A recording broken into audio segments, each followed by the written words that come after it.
Здравствуйте, уважаемые подписчики, здравствуйте все, кто смотрит нашу рубрику. А мы продолжаем тему, начатую и освещавшуюся нами в предыдущих репортажах, программах, посвященные проституции и, в частности, проституции в Казани. Афишей, заставкой на эту часть мы выбрали вот такую афишу оперы «Травиата» Джузеппе Верди. И это не случайно.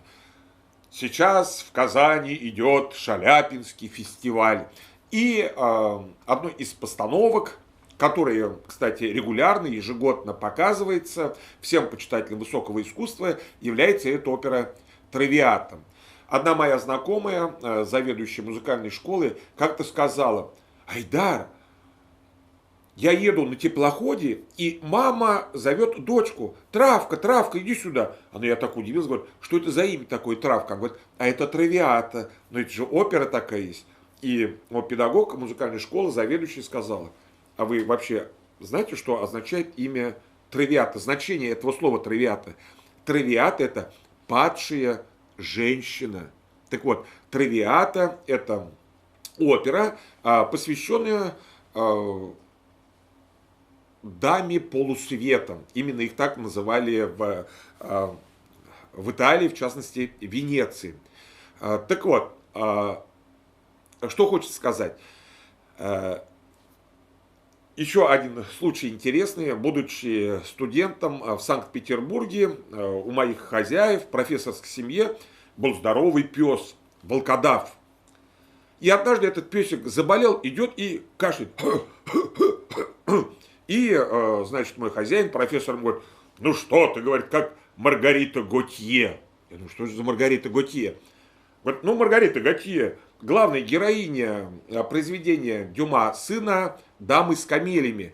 Она была куртизанкой именно Маргарита Готье, у которой был реальный прототип, который любил Дюма сын, послужила героиней этого произведения. В свою очередь, на основе этого произведения «Дамы с камелями» было написано либретто, на которую музыку написал Джузеппе Верди. И мы знаем оперу «Травиата», где главная героиня Виолетта умирает от чехотки. Дама полусвета, которая вела богемный образ жизни, имела покровителей,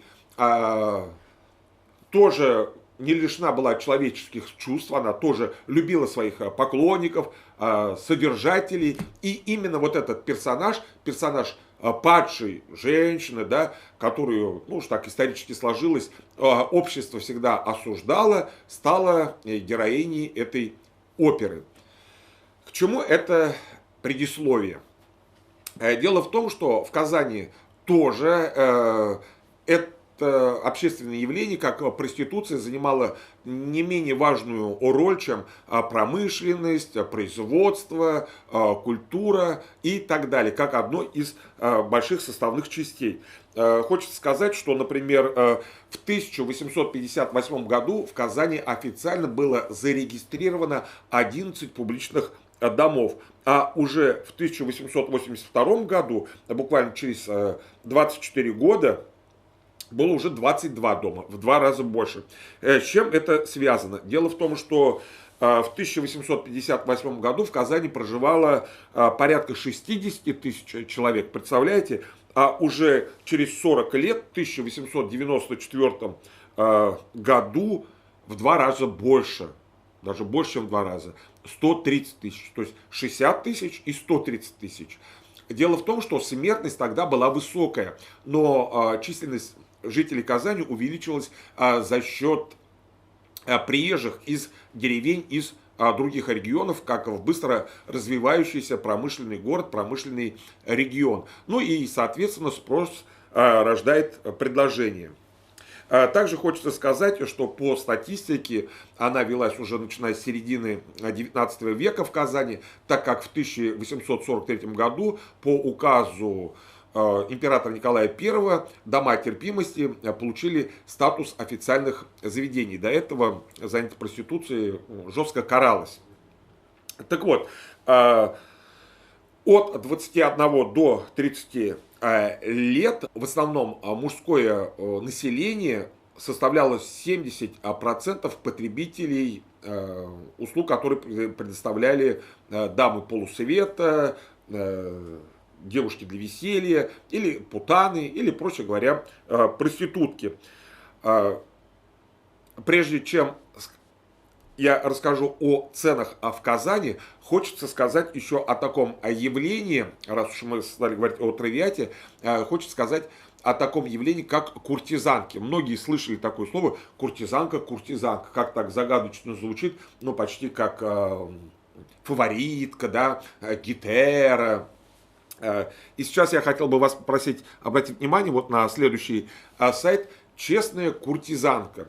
Замечательный фильм, он шел на экранах, многие его видели, если нет, я вам настоятельно рекомендую. В этом фильме говорится как раз о дамах полусвета, о том, как молодая девушка влюблена в молодого человека, она хочет за него выйти замуж, он ее любит, но не может взять в жены, потому что он говорит, я не смогу содержать нашу семью. И я, будучи благородных кровей, должен жениться на ровню себе, своему социальному статусу. Затем он даже станет сенатором. А девушке что делать? Как ей быть? И тогда мама, вот тут очень важный момент, мама говорит своей дочери, что она обучит ее искусству быть куртизанкой. Как, мама, ты можешь мне это предлагать? Доченька говорит, а ты думаешь, за счет чего мы живем в таком доме? И я, говорит, была куртизанкой, и бабушка твоя была куртизанкой. Ну как, мама? Говорит, ничего, я, говорит, тебя обучу. И она ее стала обучать музыке, она стала обучать ее грамоте, она повела свою дочку, и все это в фильме показывается, в библиотеку, где сидят мужчины. Дочка говорит, мама, нам же нельзя сюда заходить. Говорит, она говорит, куртизанкам можно. Очень интересно показано прям вот эти все моменты, как пользоваться столовыми приборами, как она учит свою дочь держать осанку, ходить на высоких каблуках, на катурнах, на обуви, на подошве высокой, и при этом еще держать книгу на голове, идти так, чтобы она не упала. Вот в этом фильме все показывается. И причем фильм снят очень красочно, виды Венеции, там дожи, рыцари, рыцарские бои. Эта девушка, она начинает писать замечательные стихи, она участвует, как сейчас бы сказала, в батлах, в стихотворных с представителями дворянских родов. И за эту даму, чтобы обладать ею, люди начинают охотиться, предлагать ей свое покровительство. И ей начинают покровительствовать верхи Венеции. И прям вот в фильме хорошо показано, как она снимает большой дом, прислуга, кухня, наряды.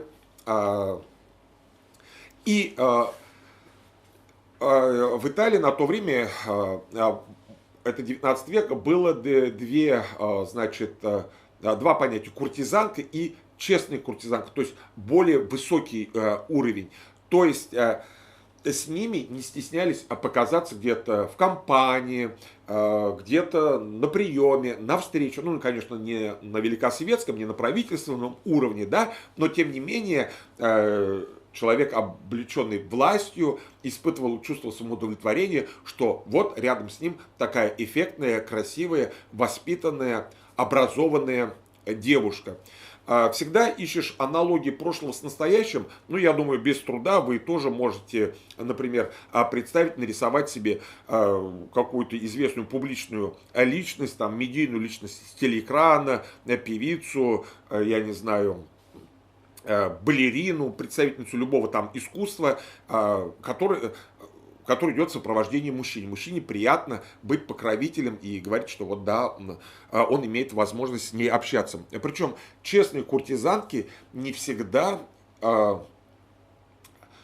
платили любовными утехами. Они могли просто составлять компанию, общаться. И даже мужчины по окончании какого-то там торжества, заседания говорили, куда поедем. А поехали к куртизанке такой-то. Они ездили, она устраивала приемы, там мужчины веселились, пели, танцевали. Ну, такой клубный формат был. Потом они расходились, и она могла остаться наедине только с одним из них, который ей приглянулся или является основным ее содержателем.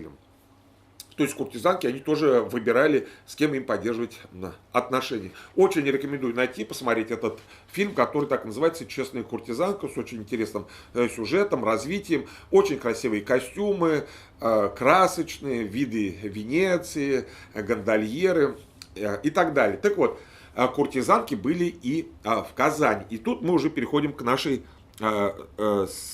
кстати, картина Буше, блондинки, который вот лежит в такой позе. Даже есть такое понятие коллипигия. Коллипигия – это прекрасно задые.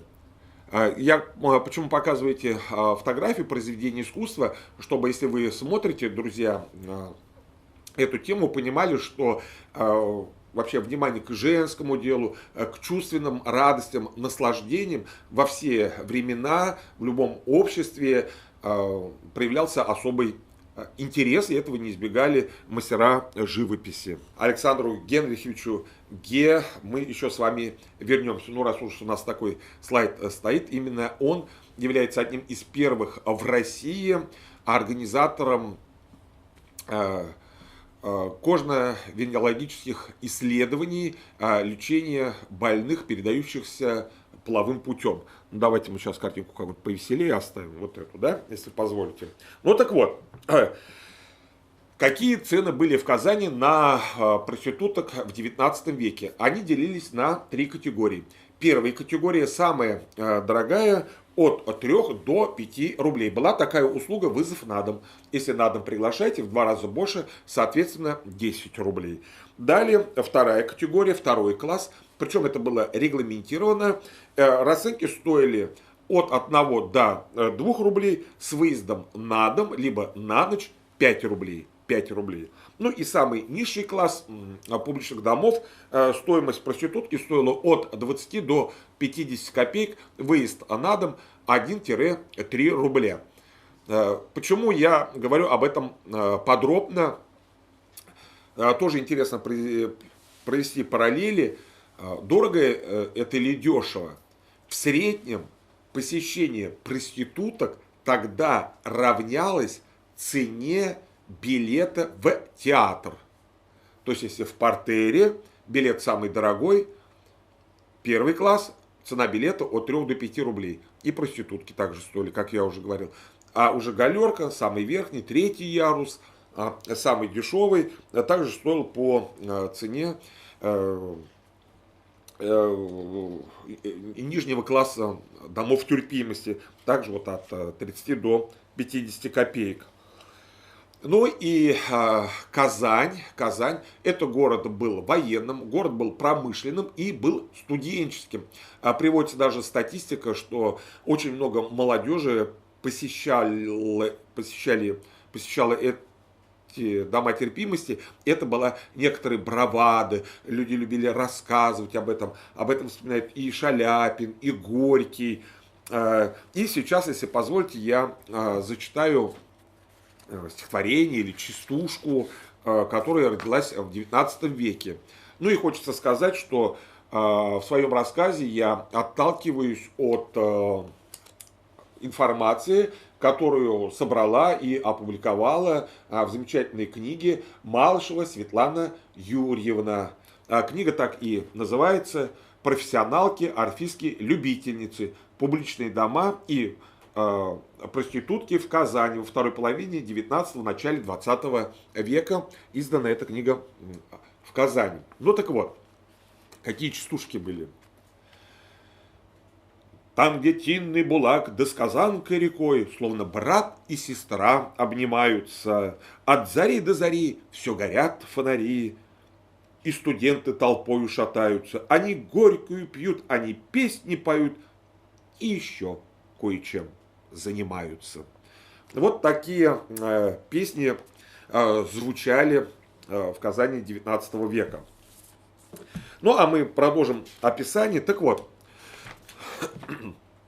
кто были содержанками этих домов терпимости? Но хочется сказать, мы говорили об этом в предыдущих своих выступлениях, сказать, напомнить, были индивидуалки, были нелегальные проститутки, были дамы полусвета, были дамы, ведущие внешне благообразный образ жизни, они могли иметь одного-двух своих покровителей и очень дорожили своим реноме, то есть их расценки, кстати, доходили от 20 до 70 рублей за встречу. То есть в разы больше, чем те, кто работали в домах терпимости. Были так называемые карточные, говоря современным языком, индивидуальные предприниматели. Они жили по одному, по двое, снимали комнату и, соответственно, имели возможность принимать посетителей. А была еще одна категория, это билетные. Вместо паспорта им выдавали желтые билеты. На бумаге низкого качества, желтого цвета выдавалась бумага, поэтому они назывались желтые билеты. И их работой обеспечивала смотрительница дома терпимости этого притона. Как их называли? Их называли либо бандершами, либо мамками. Вот. Они играли роль такого покровительства и обеспечивания человека работой, обеспечивания заказами. Так вот, разрешалось дома терпимости содержать только людям женского пола, достигшим 35-летнего возраста. Как правило, среднестатистически такое описание этих дам, можно сказать, что это русская мещанка,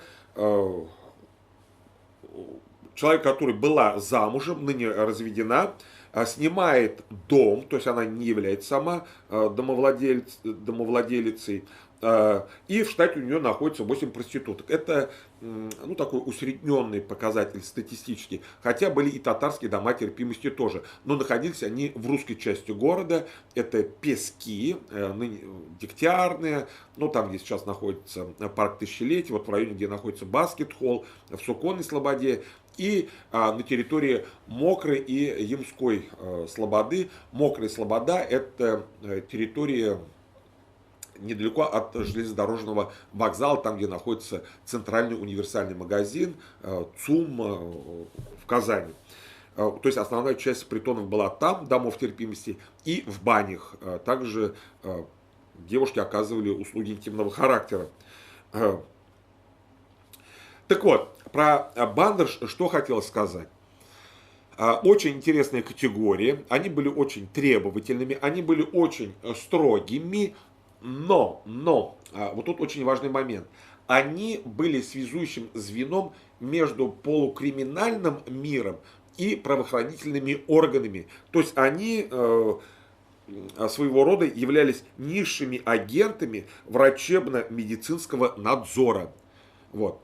Дело в том, что уже в середине 19 века, ближе к концу 19 века, был основан врачебно-полицейский комитет, который обследовал именно на наличие венерических заболеваний проституток. И, конечно, они это делали через содержательниц этих публичных домов, через бандерш или мамы, как мы с вами только что об этом говорили. Там, где были такие встречи, попойки, не обходилось без скандалов. Но многие и шли за этими приключениями. Дело в том, что работа девушек заставляла их употреблять алкоголь для того, чтобы поддержать веселый тонус. Потом они становились зависимыми от этого заболевания. И, естественно, люди шли туда для кутежа.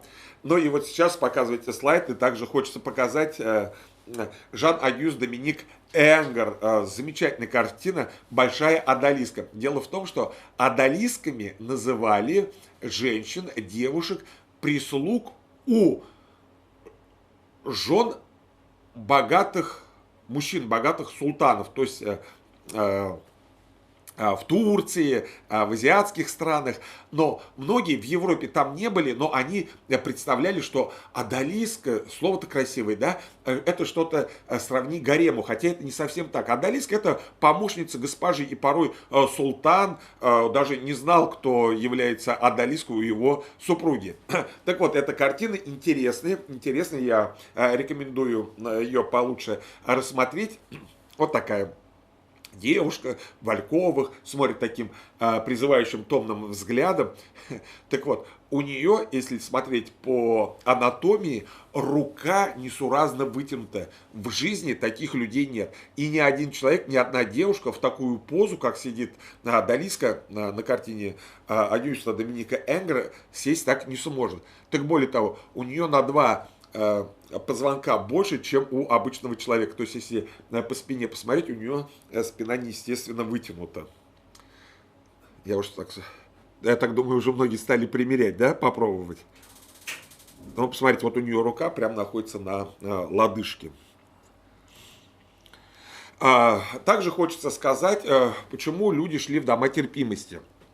Даже в хрониках казанских сохранилась такая информация, что студенты после лекции, либо после какого-то официального большого мероприятия шли развлекаться в сады, в трактиры, а потом требовалось продолжение. Куда? В номера. И они разухаренные, подогретые алкоголем, с бравадой, с криками, с песнями, с гитарой наперевес приходили в публичный дом и начинали там, что называется, куражиться. Но задача мамки и задача этих девушек была удержать этих самых ребят, поэтому проводились различные игры, они могли посочувствовать, поговорить с молодым человеком.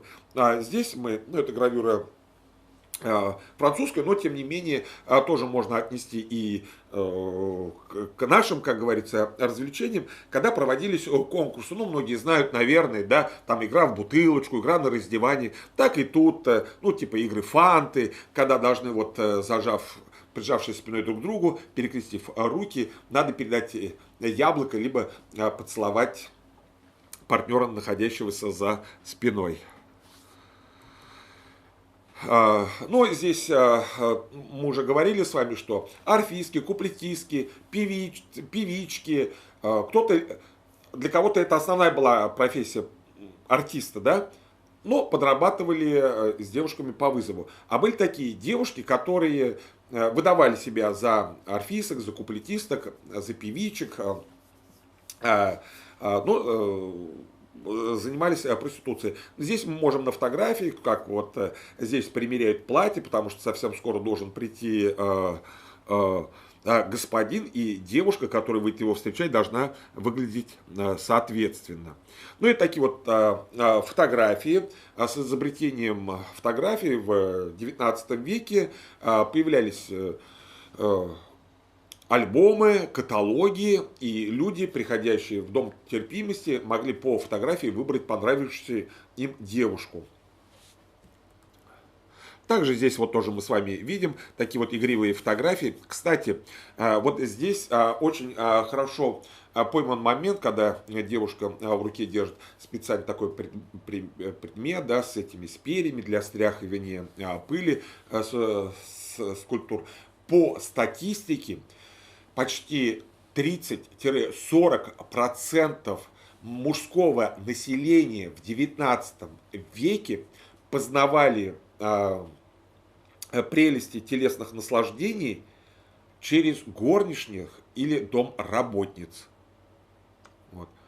Самый больше, конечно, рабочий класс ходил к проституткам, там доходило до 70% молодежи, студенчества, как мы сказали. Да, но многие мальчики, им запрещалось до совершеннолетия, до 21 года заходить в публичные дома. Поэтому, когда они приходили туда, был для этого специальный указ, там, где погоны, шевроны, студенческие, гимназистские, их прятали так, чтобы случайно зашедшие люди, может быть, даже и педагог того учебного заведения, куда пришли, ну, откуда пришли эти мальчики, не узнал своих студентов, прятали. Ну, так вот, очень большой процент молодежи, мальчиков получали свой первый сексуальный опыт именно благодаря горничным. Ну и вот здесь тоже обыгрывается такая тема домработницы.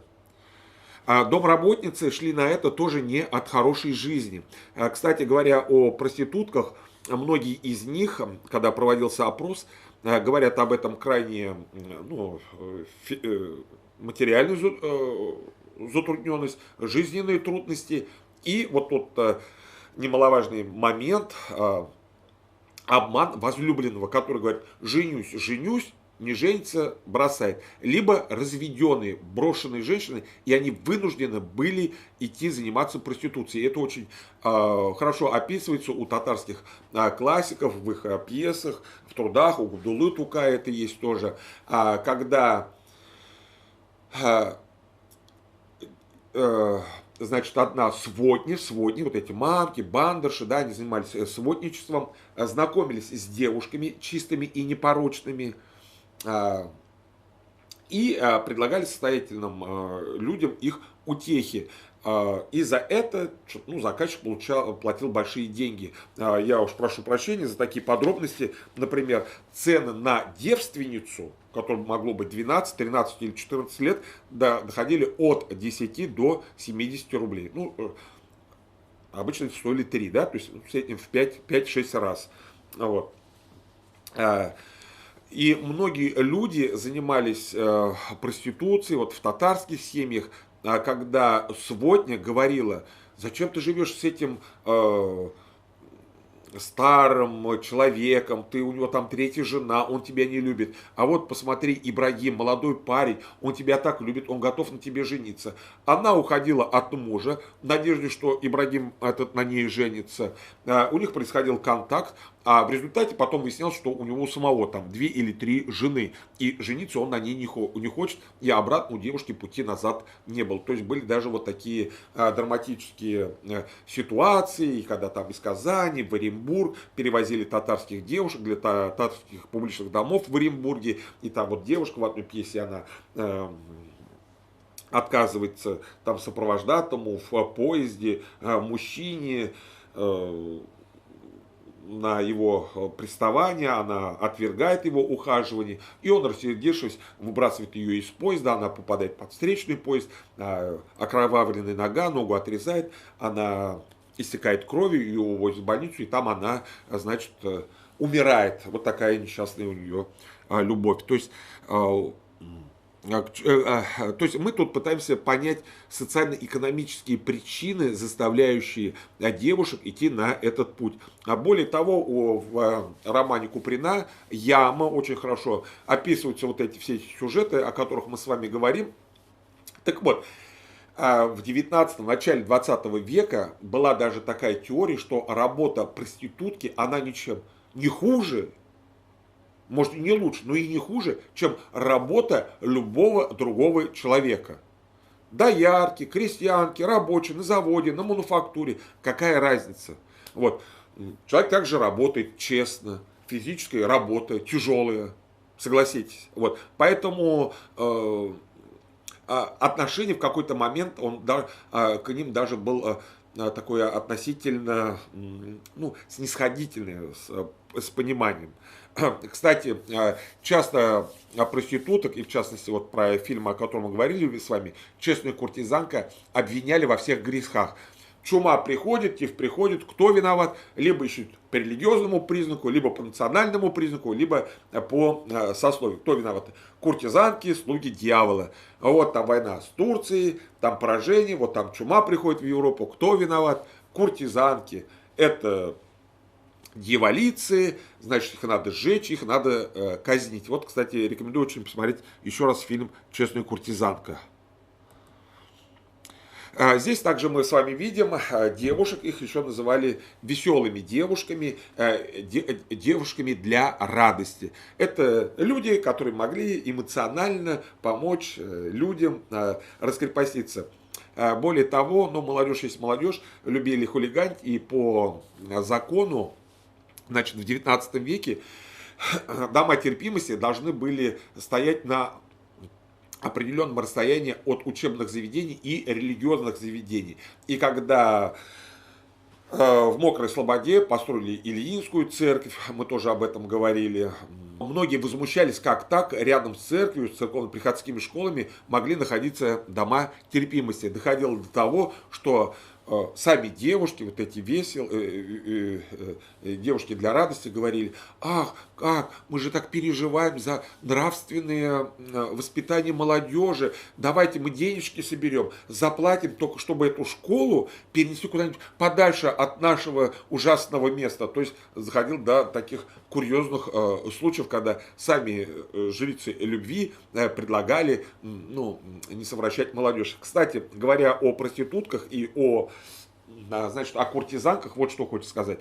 Куртизанки в Италии должны были носить, это тоже строго регламентировалось, одежду с элементами желтого цвета. Это либо бант должен был быть желтого цвета, либо цветок, либо повязка желтого цвета, чтобы было сразу видно, чем занимается эта девушка. И более того, вы сейчас даже удивитесь, им предписывалось, куртизанкам, выглядывать из окна, свесив ноги и обнажив груди. Вы спросите, как, для чего? Это же безобразие, это же кошмар. Так вот, это делалось для того, чтобы не было у людей, у мужчин большего соблазна и большего греха, чем проституция. Какого греха? Гомосексуализма. Чтобы мужчина не возжелал плотских утех с другим мужчиной, девушки должны быть. Вот на что надо смотреть. Вот это нормально. Вот девушка красивая, аппетитная, молодая, статная, образованная, умная. Вот куда смотреть надо. Поэтому вот отношение к проституции, оно во все времена, конечно, оно носило негативный отпечаток, но, будем так говорить, в некоторых случаях толерантное, от толерантного до агрессивного, вплоть до казни и так далее. Да, кстати, я хочу сказать, вы периодически здесь слышите такие шумы.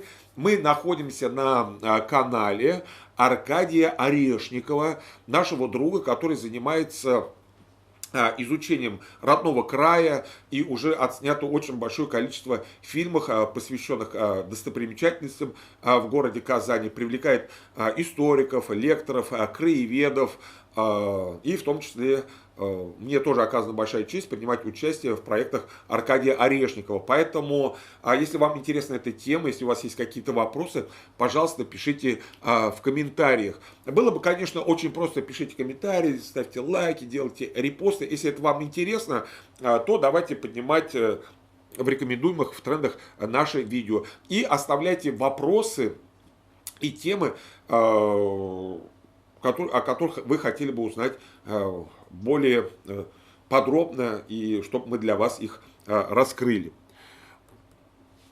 Это тоже в таком восточном стиле. Тоже мы здесь видим, ну, это такие уже ролевые игры, да, мы с вами можем представить, что одно дело женская красота, ну, с изобретением фотографии, уже прически и платья делали, вот шпажистки, и вот такая поза фриволя, она как бы давала человеку, ну, намек, призыв к действиям. А вы не хотите ли со мной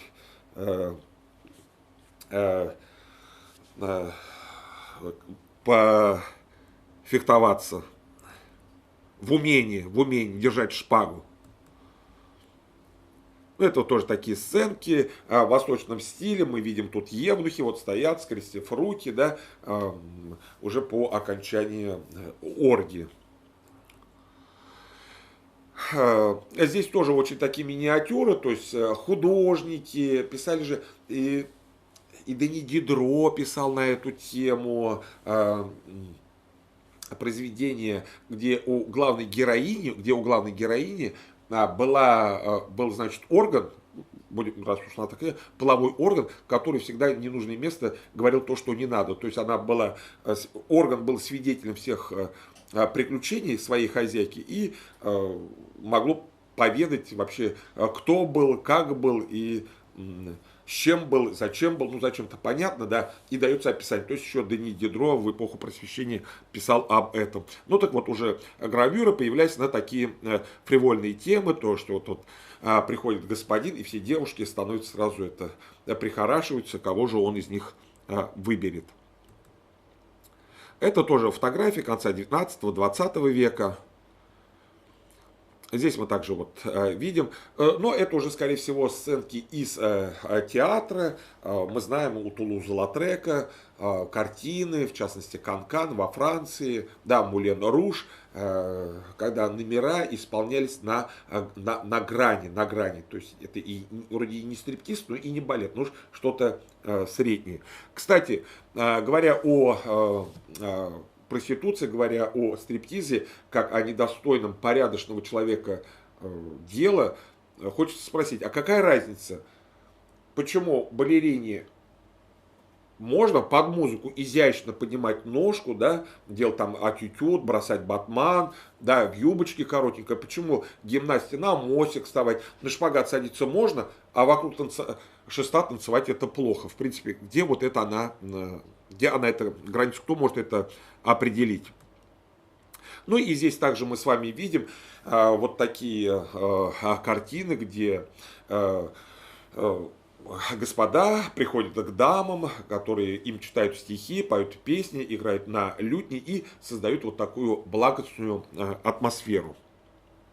Здесь также мы с вами видим картинки девушек, привлекающих клиентов взглядом, ну и для создания такого образа наивности, невинности держит собачонку на руках. Да, что вы там, на что обратили внимание? То есть спустилась вот эта бретельчатая часть, ну это совершенно случайно, что вы, я не такая.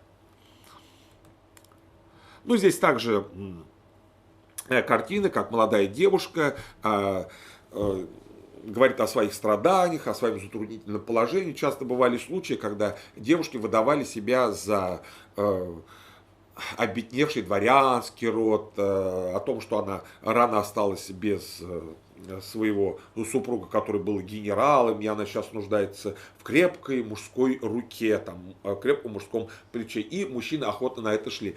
Тут надо сказать, что многие девушки работали не по тарифу, и вот именно индивидуалки, они ловили свою жертву.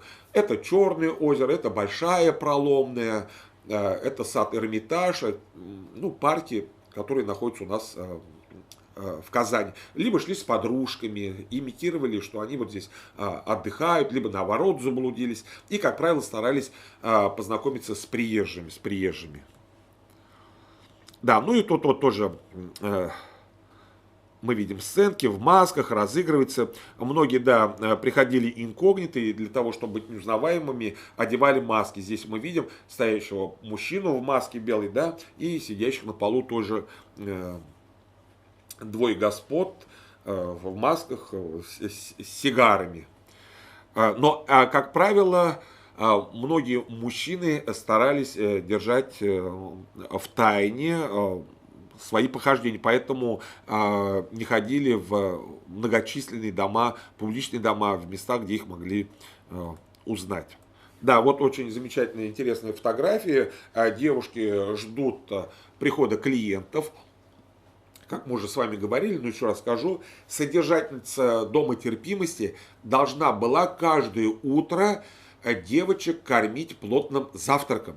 Дело в том, что в 19 веке спросом пользовались девушки упитанные, и они должны были быть плотного такого телосложения, хорошо одеты и прически. Более того, врачебно-полицейский комитет издал постановление, правила поведения этих девушек, и они между клиентами должны были совершать процедуры омовения. Поэтому в каждой комнате должна была быть ванночка, кувшинчик, и для приема каждого посетителя должна была быть отдельная комната. Если такой возможности не было, то должна была быть хотя бы ширмочка. Уж там соблюдались, не соблюдались эти условия, это отдельный разговор, но были четкие предписания в XIX веке. Так вот, друзья, значит, о социально-экономических причинах мы поговорили. Мы поговорили с вами о том контингенте, который шел на эту тропу. И вот сейчас мы переходим, как я думаю, к одной из важных тем, связанных с проституцией, а именно к лечению заболеваний, передающихся половым путем. И в частности к такому заболеванию, как сифилис. Дело в том, что были целые деревни, которые болели этой болезнью. Даже была деревня под названием Курносовка. Почему Курносовка?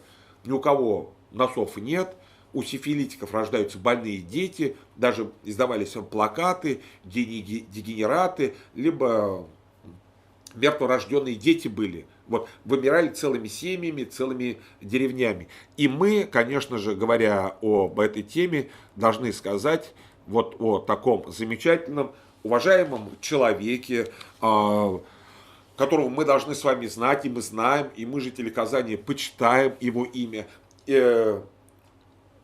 Значит, памятная доска с его изображением находится на фасаде здания.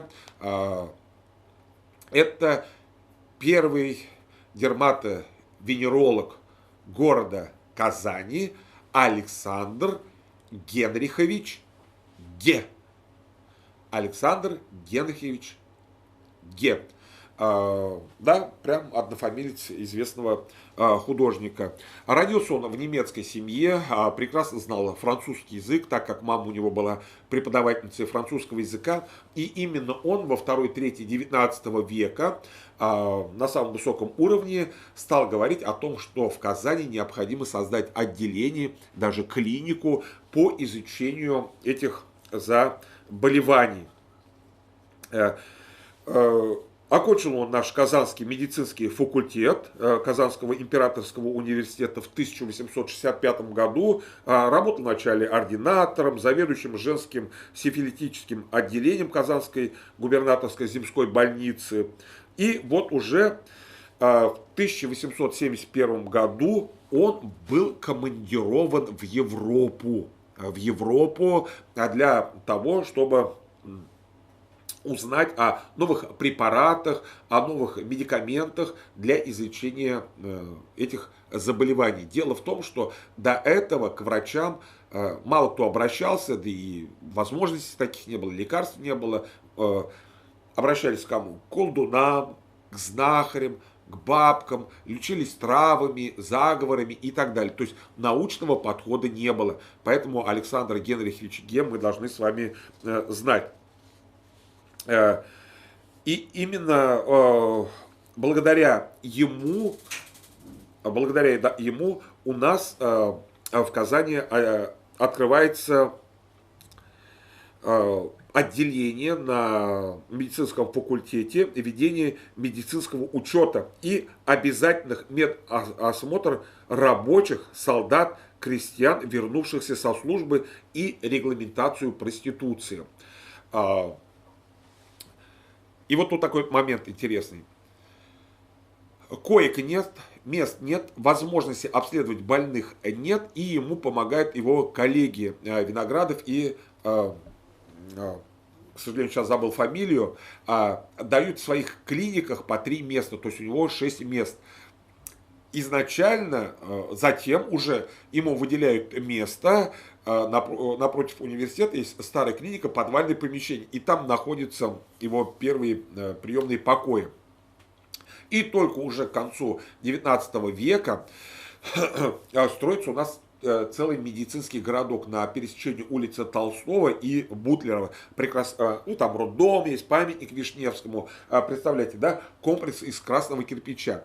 Так вот, и там было много отделений, по лечению кожных, венерических заболеваний отделений не предусматривалось. Но так вот, в конце 19 века умирает промышленник Алафузов, оставляет после себя большое наследство для того, чтобы построили больницу в Адмиралтейской Слободе. Но из-за юридических согласований время было упущено, и тогда его супруга, его наследники говорят: давайте не будем в Адмиралтейской Слободе строить, а изменим завещание, обращаются к императору для того, чтобы эти средства направить на строительство клиники. И вот сейчас на улице Толстого, дом 4, находится клиника, кожно-венерологический диспансер. Так. Ну что ж, друзья, к концу подходит наше очередное выступление. Еще раз спасибо большое за внимание. Что хочется сказать, подытоживая, да, эту тему. Тема неоднозначная, тема интересная, тема пикантная. Но тем не менее, не судите, да не судимы будете. Поэтому давайте жить, радоваться этой жизни, ходить на оперу, слушать оперу Травиату и учиться на ошибках. Как говорится, на ошибках учатся, но лучше уж учиться на ошибках других. Поэтому не совершайте ошибок, следите за своим здоровьем, берегите себя, своих близких. С вами был я, театровед, актер, блогер, коллекционер Садыков Айдар Фарутович. Встретимся на канале Аркадия Орешникова. Пока-пока.